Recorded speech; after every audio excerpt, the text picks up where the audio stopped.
and welcome to SG Global News. From the severe prison sentences handed down by Iran's Revolutionary Court to 3 Christian converts to the humanitarian aid announced by Hungary's State Secretary for Aid of Persecuted Christians in Syria, we have many stories to cover.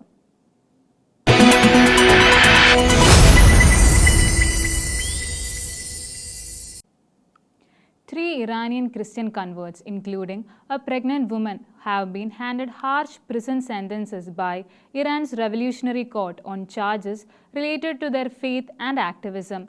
The three were arrested in coordinated raids last autumn and sentenced for alleged propaganda activities, house church involvement, and social media posts supporting the Women, Life, Freedom movement. Their convictions reflect Iran's ongoing crackdown on Christian converts, whom the regime view as a threat influenced by Western powers.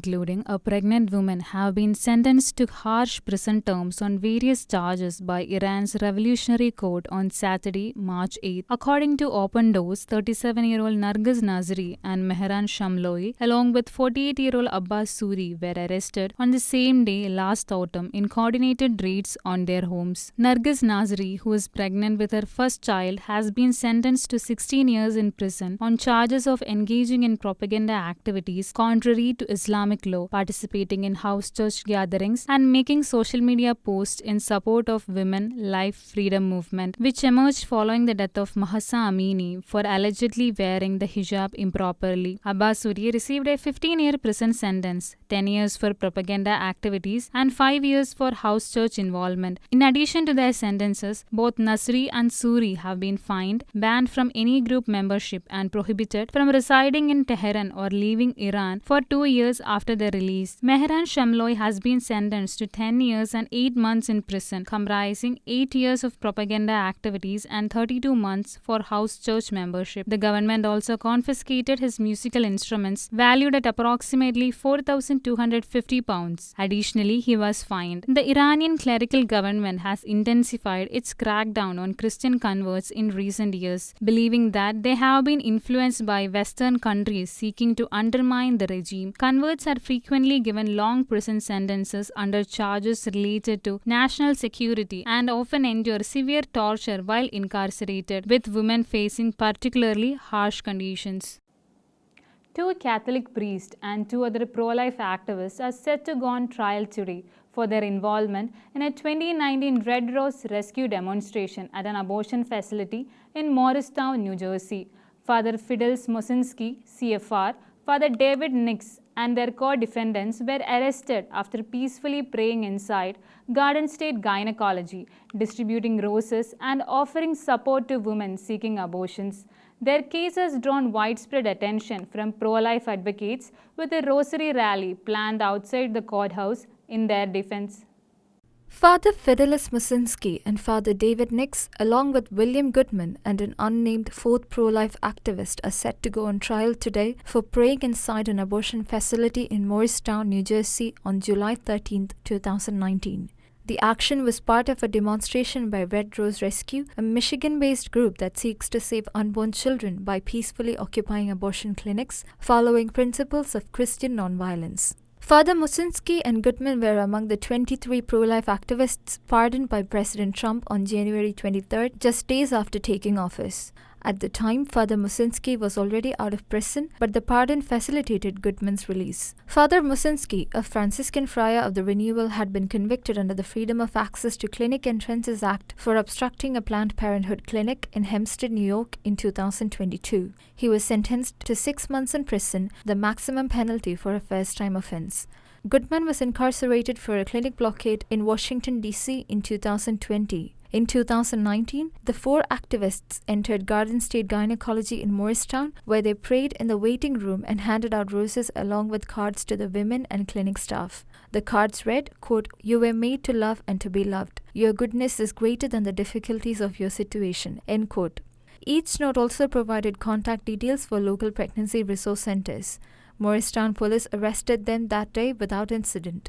In an ex post on February 12th, Father Nick stated that they are facing a possible 30-day jail sentence but asked for prayers that it be reduced to 0. On March 14th, the Feast of Our Lady of Sorrows, a group of Catholics under the aegis of Catholics for Catholics will hold a rally outside the Morristown Courthouse in support of Father Nix, Father Musinski, and the other pro-life activists standing trial. U.S. Catholic bishop condemns the culture of death following Idaho's decision to make death by firing squad the primary method of execution for death row inmates. The bishop emphasized that Catholics must uphold the gospel and oppose this form of execution. Under the new law, Idaho will become the only state where death by firing squad is the primary method of execution. Bishop Peter F. Christiansen of the Diocese of Boise expressed concerns about the culture of death and the threat to human dignity following Idaho's decision to make death by firing squad the primary method of execution for death row inmates. Bishop Christiansen emphasized that Catholics must stand firm on the gospel and oppose this form of execution as well as all other forms of capital punishment. He further pointed out that Christians are called to reject the culture of death and that a person's dignity remains intact even after committing grave crimes. The Catholic Church acknowledged that it is the right and responsibility of governments to maintain law and order. However, in doing so, the sanctity of life and the dignity of every human being must be protected. This week, Idaho Governor Brad Little, a Republican, signed a bill making death by firing squad the default method of execution for all death row inmates in the state. According to the legislation, lethal injection will serve as a backup method if the state is unable to carry out an execution by firing squad. Governor Little stated that as governor, his role is to uphold the law and ensure that court-ordered sentences are carried out. Since 1957, Idaho has executed 3 individuals. Although the state banned executions by firing squad in 2009, the ban was reversed in 2023 when firing squad executions were made as the backup method. Under the new law, Idaho will become the only state where death by firing squad is a primary method of execution. The new law is set to take effect on July 1st, 2026. A new report by Agencia Fides reveals that 145 Catholic priests have been kidnapped and 11 killed in Nigeria over the past decade, highlighting the growing dangers faced by the clergy in the country. The violence, largely driven by jihadist groups like Boko Haram and ISWAP, is especially severe in northern Nigeria, where religious tensions and militant activities are widespread. According to a report published by Agencia Fides, 145 priests were kidnapped and 11 were killed over the last 10 years in Nigeria. The report, based on an analysis carried out by the Catholic Secretariat of Nigeria and published on Wednesday, sheds light on the rising threats faced by Catholic clergy and Christians in the West African country. The report is divided by ecclesiastical provinces and provides data on the kidnappings of Nigerian priests between 2015 and 2025. According to the report, the province of Owerri recorded the highest number of kidnappings with a total of 47. Of these, 45 priests have returned safely, while 2 remain missing to date. This indicates the effectiveness of rescue operations and ransom payments, according to Agencia Fides. The second highest number of kidnappings occurred in the Onitsha province, where 30 priests were kidnapped and 1 was killed. Agencia Fides speculates that kidnappings in this region are primarily motivated by ransom. Kaduna province, on the other hand, recorded a higher proportion of priests killed in relation to those kidnapped. 7 priests out of the 24 kidnapped were murdered in this province, suggesting a more violent pattern of kidnappings. According to Agencia Fides, this may be due to terrorist activities, insurgent influence, or heightened religious tensions in northern Nigeria. According to research by Open Doors, more Christians are killed for their faith in Nigeria than in the rest of the world combined, owing to jihadist violence and the prevalence of Islamic militant groups, including Fulani militants, Boko Haram, and ISWAP. These militant groups are behind the kidnapping of the clergy and members of the Christian community. The violence is more widespread and brutal in the northern part of the country, where Sharia law is in place. Despite this, Nigeria remains at the top of the list for the highest mass attendance in the world. Democrats have introduced the Stop Comstock Act to protect the mailing of abortion pills. In April 2021, the Federal Food and Drug Administration temporarily allowed abortion pills to be sent by mail during the COVID-19 pandemic after President Biden took office. However, officials from the Trump administration have yet to clarify whether they plan to enforce the Comstock Act to prevent the mailing of abortion pills.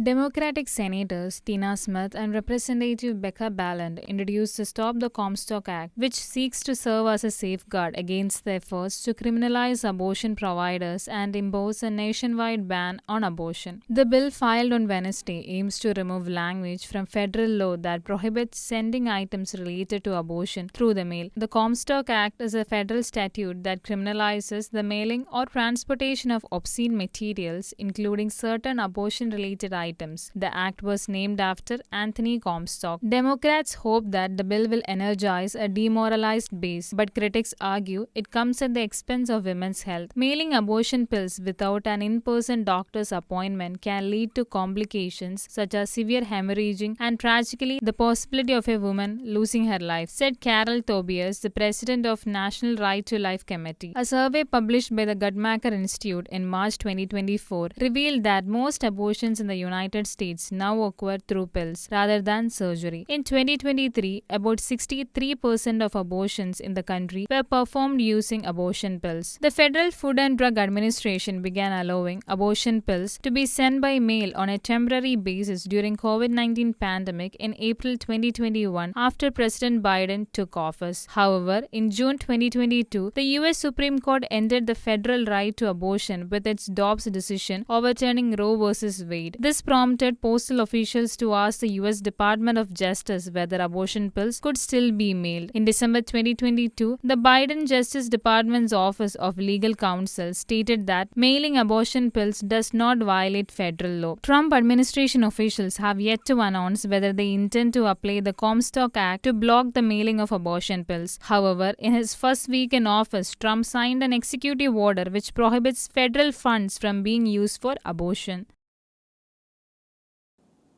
Catholic leaders in the Philippines have praised the arrest of former President Rodrigo Duterte, who was charged by the International Criminal Court for the killing of thousands of Filipinos during his war on drugs campaign. He was arrested on March 11th at the Manila's International Airport.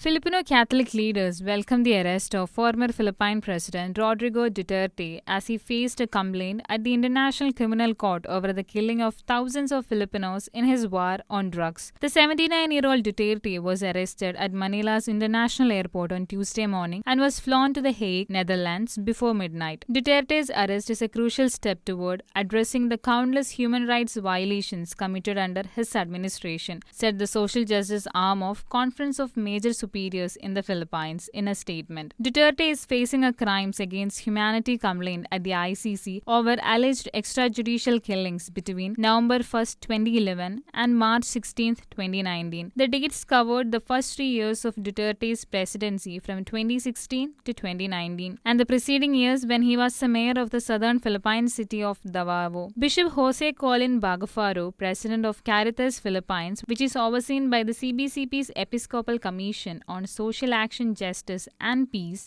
stated, quote, "For years, former President Duterte has claimed that he is ready to face the consequences of his actions. Now is the time for him to prove it," end quote. The killings orchestrated by Duterte were part of a policy that violated fundamental rights of life, shared Caritas Philippines Vice President Bishop Gerardo Almenaza. According to the BBC report, during his term, which ended in 2022, around 6,000 suspects were killed by police or unknown assailants as part of his war on drugs campaign. However, right groups have suggested that the actual number may be higher. A UN report later revealed that most of the victims were young, impoverished urban men and that police who were not required to obtain search or arrest warrants for house raids systematically pressured suspects into making self-incriminating statements or face a threat of lethal force. Duterte had a tense relationship with the Roman Catholic Church in his former Spanish colony, where nearly 79% of the population, or 85.65 million people, identify as Roman Catholics. When he was a presidential candidate, he once verbally abused Pope Francis for causing heavy traffic during his 2015 trip to Philippines. When he was already president, he also called God stupid for allowing Adam and Eve to sin.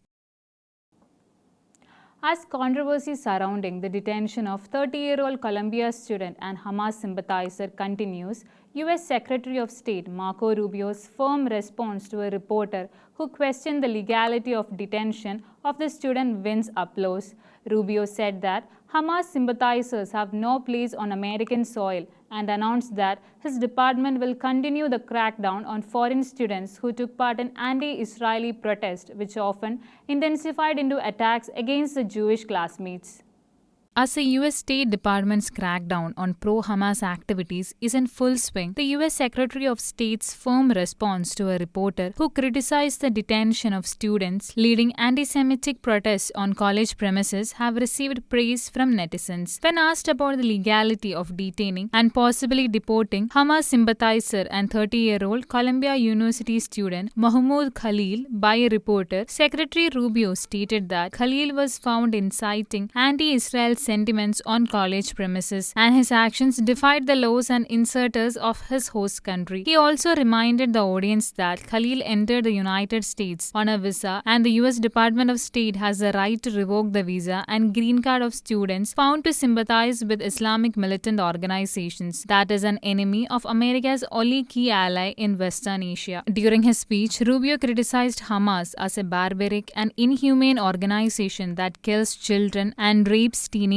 girls, referring to the atrocities committed by the militant group against Israeli citizens on October 7, 2023. He also stated that the student who praises such organizations should have no place in America, and that such individuals are a disgrace to other green card holders who are willing to abide by the rules of their host country. Rubio concluded his speech by emphasizing that students like Khalil tarnish the reputation of the institutions they attend, and these institutions' reputations will be damaged by the actions of a few students. 30-year-old Palestinian student Mahmoud Khalil was the first student to be detained by U.S. authorities for participating in anti-Semitic rallies that erupted on Columbia University premises after the Hamas attack on Israel on October 7th. Khalil was identified in an intelligence report as the ringleader of the protest, which spread to nearly all Ivy League colleges in the country. After meeting the U.S. Special Envoy to Middle East, Steve Witkoff, Russian President Vladimir Putin announced that his administration welcomes the ceasefire deal proposed by U.S. Putin, in the press conference after the meeting, praised the efforts of Trump administration for their relentless effort to achieve a truce for a war which lasted for more than 3 years. Russian President Vladimir Putin signaled his willingness to consider Washington's month-long ceasefire proposal while casting doubt on the probability of such a deal during a press conference with Russian media. After a meeting with U.S. Special Envoy Steve Witkoff, Putin addressed the Russian media and was questioned about Washington's ceasefire proposal formulated in Saudi Arabia. Putin praised U.S. President Donald Trump and Secretary of State Marco Rubio for taking such an initiative and said that he supported the deal in principle. However, Putin questioned the feasibility of the deal and stated that some aspects of the agreement were against his country's interest. He then outlined a series of stipulations that he expected both countries to fulfill before he agreed to the deal. One such condition is that the ceasefire agreement must contain a provision restraining Ukraine's ability to acquire more troops and military power. Putin also stated that the ceasefire would be beneficial for both sides and informed the media that he and his administration would take steps to achieve a truce in the region as soon as possible. Hungary's State Secretary for the Aid of Persecuted Christians have announced that the country has provided 25,000 euros in humanitarian aid to support the families of victims of violence in Syria. As the only nation with a dedicated humanitarian program for persecuted Christians, Hungary has reaffirmed its commitment to standing with Syria's targeted ethnic and religious minorities. Hungary has provided 25,000 euros in humanitarian aid to the Syrian communities targeted by violence to support the victims' families. Tristan Azbech, State Secretary for the Aid of Persecuted Christians, announced on X yesterday saying, quote, Hungary stands with Syria's targeted ethnic and religious minorities, end quote. The aid will be made available through the Hungary Helps program, which is the government's humanitarian assistance program for the persecuted Christians and other victims of crises. In another post, Azbech stated that Hungary stood for justice, for the protection of the most vulnerable groups, Alawites, Christians, Druze, and all others, and was ready to provide real, tangible assistance. Earlier, Hungarian Foreign Minister Peter Szijjártó had strongly condemned the brutal attacks by armed militias against civilians in northwest Syria. More than 1,500 people were killed in recent hostilities in Syria's coastal provinces of Latakia and Tartus, which began on March 6th. Entire Syrian Christian and Alawite families were slaughtered by terrorist forces belonging to the Al-Qaeda ISIS Syrian government. That's all for today. Until we meet again, God bless and thank you.